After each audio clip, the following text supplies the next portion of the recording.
Hey guys, and welcome to episode 30 of my Bristol Rovers FM20 playthrough. My name is James, and on today's episode we have the second leg of the Carabao Cup Semi-final against Liverpool, and then we have a match in the Premier League at home to Crystal Palace. Right, I'm going to make this short and sweet since you were last with me. There's the mess. Let's crack on with the match. And this is the team that is going to be facing Liverpool. See if we can try and do anything at home. A couple of little bits of news in terms of injuries. Trafford, unfortunately, is out for another 2 weeks with a hamstring strain. He's been out for a little while. We've also got Kilgore suspended. Ollie Clark is also out injured for another 2 weeks with pulled ankle ligaments. And we've also got Correa, who's also out suspended. So we've had to make a couple of changes, but this is the team. We have Jacola in goal, a back four of Connolly, Lockyer, Long and Craft. Sammy and Rolls in midfield, Walker, Smith and Alabiosu across the attacking three, and then Clark Harris up front. As you can see, we are continuing with the same formation that we had in the first leg of the Carabao Cup semi-final. We have played this in the league since. We actually had what was actually probably one of the better losses that we've had in the league this season against a high-flying Leicester. It was actually a 4-2 loss. We did manage to score 2 goals in that game, and bizarrely enough managed to get 2 players in the Premier League Team of the Week, even though we haven't won in I've no idea how many games at this point. Clark Harris and Alabiosu both making it into the Team of the Week, and that is why Alabiosu is also still in the starting squad. I'm going to say we owe Liverpool, go out and get revenge, and we'll see what happens with that. So we have only just a minute on the clock. Liverpool have a highlight with a throw-in. The big ball forward into Firmino, who's in massive of space. He should have put that away. We got away with one there. I have no idea why there was such a gap between Long and Lockyer. But he managed to find the space there and really should have punished us. But we managed to get away with it. But we have a highlight this time with a throw-in. Craft with the throw-in to Rolls. Rolls looking for the pass to Smith. But Smith loses the ball very easily to Mane. Basically passed it to him. Mane to Firmino. To Mane into the penalty area. But Jacola makes a save and he managed to put it out for a corner. So Chamberlain here with the corner. Ball into the centre, looking for Firmino, it ricochets off the post. I think Jacola got a bit on it as well. Back out to Everton. Everton tries to, I'm not sure if that was a cross or a looping shot, but it goes well wide of the goal. Right, Liverpool have another highlight here with another throw-in. Ball into the centre, at the back post. Everton unmarked, knocks it in, makes it Liverpool 1, Bristol Rovers 0 on the night, and 4-1 on aggregate. It is now looking like an absolute mountain because there is no chance we're going to be scoring 3 goals in this match to be able to tie it. So I think that's going to be pretty much it. But we will continue on nonetheless. I'm going to ask the boys to get creative, see if we can get some inspiration. We have another corner, a mess of I'm not sure what was going on there, but the ball was ricocheting around everywhere. We finally managed to clear it out for a throw-in to avoid an embarrassing goal.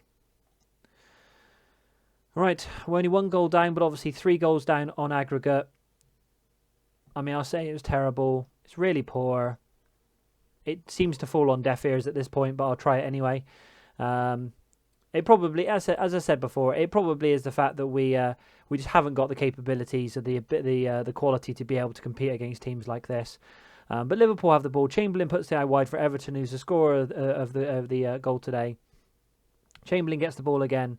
Out wide to Gomez, to Everton, to Chamberlain. Gomez just passing it between them now, looking for the opportunity to try and score the second. We are pressing them quite well, which is kind of keeping them out, which is quite nice to see. But Gomez now in a little bit of space. Again to Chamberlain.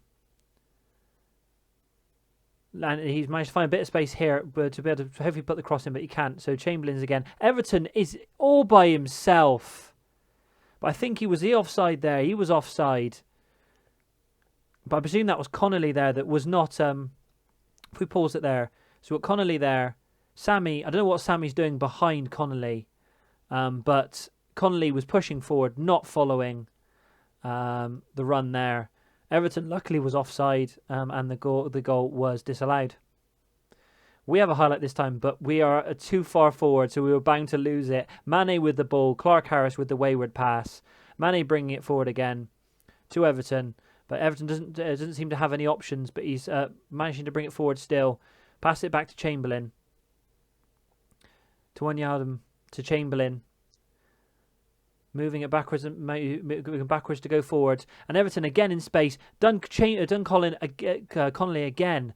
This time lucky Giacomo manages to save it back to Gomez. Puts it into the centre. And Havertz puts it over. Right, I think we're only 5 minutes into the second half. I think we need to look at making some changes. Connolly is being done every single time down that left-hand side. And frustratingly, I don't have anybody on the bench to be able to replace him.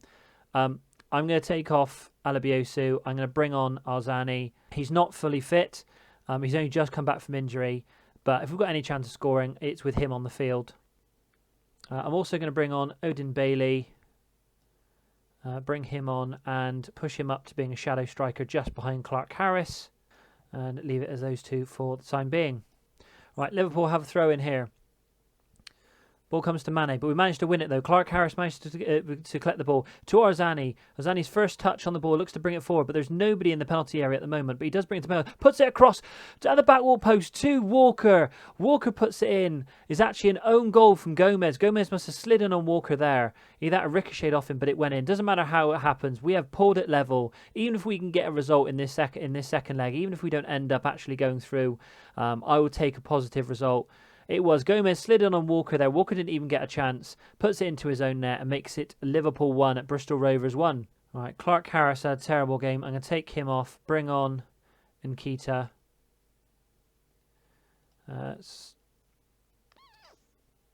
Switch him actually to be a complete forward. See how that gets on. Right, let's get a final goal. Let's get a win in this match, even if it means nothing overall. But we have a throw, but we do lose it to Everton. Everton has been a thorn in our side for both of these games. We have let him run rampant down that right-hand side. And he is just running forward without pressure into the penalty area. And they should have taken advantage of that. We gave him all the time in the world to pick that cross out. But we have got the ball back with Rolls to Kraft. Back to Rolls. Tries to look for a pass. Can't find anybody, so goes back to Long. Long with the big ball forward to Kraft, who's gone on the overlap. Back to Arzani. Then to Kraft again. Can he find a cross? No, back to Arzani. Into the middle to Nketiah. But the tackle comes in and it is cleared. And that is it. Well, do you know what? We managed to avoid the loss. We still overall lost 4-2. Back-to-back 4-2 results technically. We managed to get 1-1 draw at home. I'll take that as a positive. If we can continue with this formation and keep getting draws, at the very least we're not going to embarrass ourselves come the end of the season.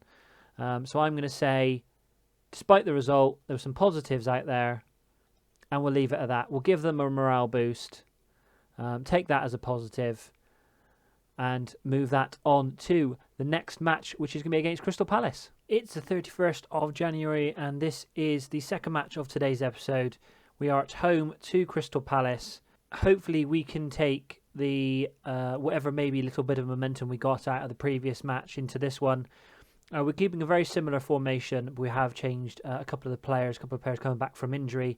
So we have Giacomo in goal, a back four of Holmes, Dennis, Lockyer, Long and Correa, Sammy and Rolls in central midfield, Walker, Bailey and Arzani along the attacking three, and then Clark Harris up front. A couple of changes we have made. Bailey's come in as he is a shadow striker. I think that might help him sitting behind Clark Harris, as Clark Harris is obviously pressing the defence. We're now playing Arzani as an advanced playmaker out wide. This is apparently the best position for him. So we've got Correa in for Kraft, because Correa is the better of the attacking wing backs. So he'll be on that side. Although I have noticed both of these are showing as having had poor partnerships.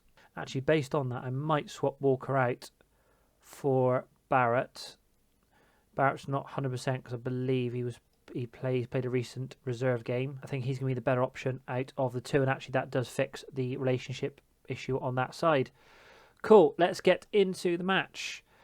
As we have done since we started experimenting with defensive formations and defensive tactics, we're going into this again with attacking mentality. We are at home. It's against a fellow relegation candidate in Crystal Palace. I have absolutely no idea why, but I am still going into this thinking that surely we can get something out of one of these matches against the teams in and around where we are in the league.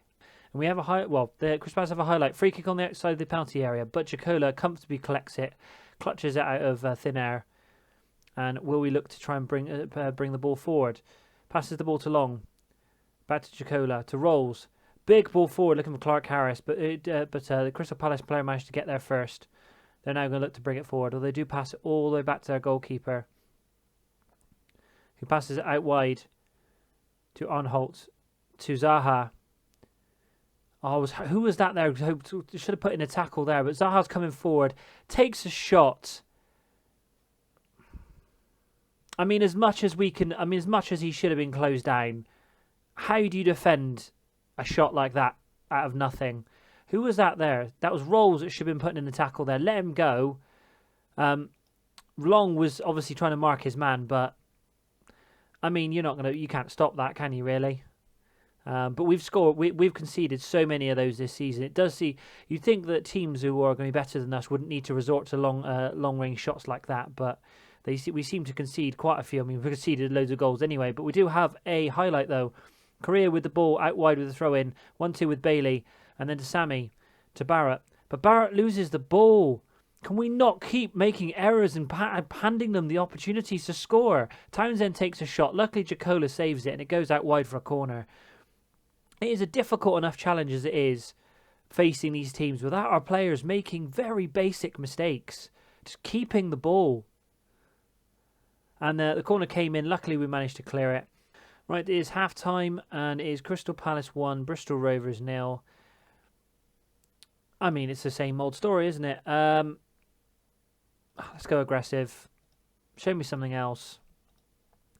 To keep trying different combinations of team talks and levels of aggression until eventually something gets through to them. But yet again, we've got 6.4, 6.5s pretty much across the board. Let's make some changes. I'm going to change Arzani to being an inverted winger. That means I can drop Korea back a little bit. I mean, Bailey's had an awful game. He may as well not been there. Let's bring on...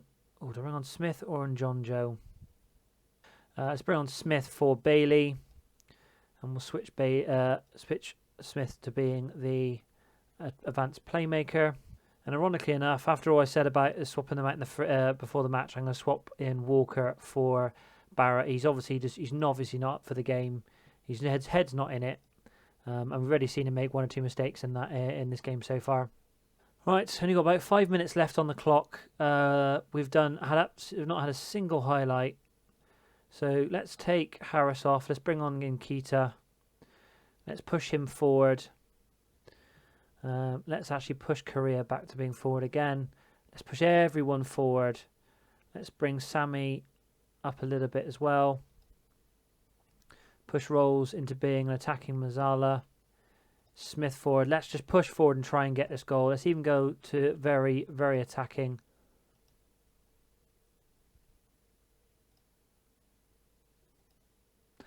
And let's ask the players to shoot on sight as well.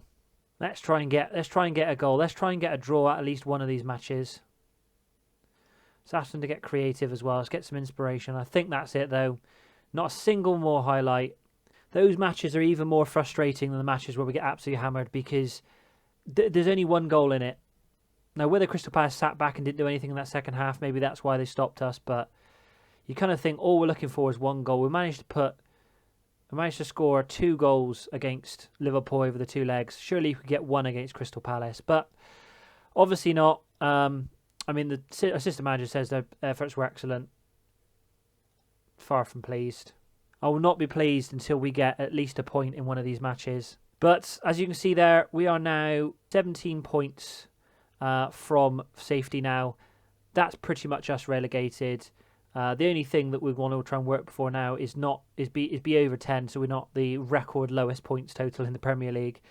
So with that in mind, I'm going to play through pretty much the rest of this season. I will come back for Burnley and Fulham as the last 2 games of the season just to see out the Premier League. And then after that, so that's going to be Monday's episode. And then Wednesday's episode is going to be a transfer special. where we go back to the drawing board. We're back in the championship again. We start from scratch in terms of formation. Try and see who we want to keep. I can guarantee there'll be a number of players that will want to leave, so obviously we'll cover that when we come to it. So it's going to be an interesting transfer window, but hopefully, as I said in I think there's a comments to a previous video, hopefully the experience of being in the Premier League and the financial benefits that have come with it will allow us to be at least a good championship side. And if you enjoyed that, please give the video a like, subscribe to the channel, and don't forget to hit the bell icon to be notified of brand new FM20 videos every Monday, Wednesday and Friday. And thank you very much for watching.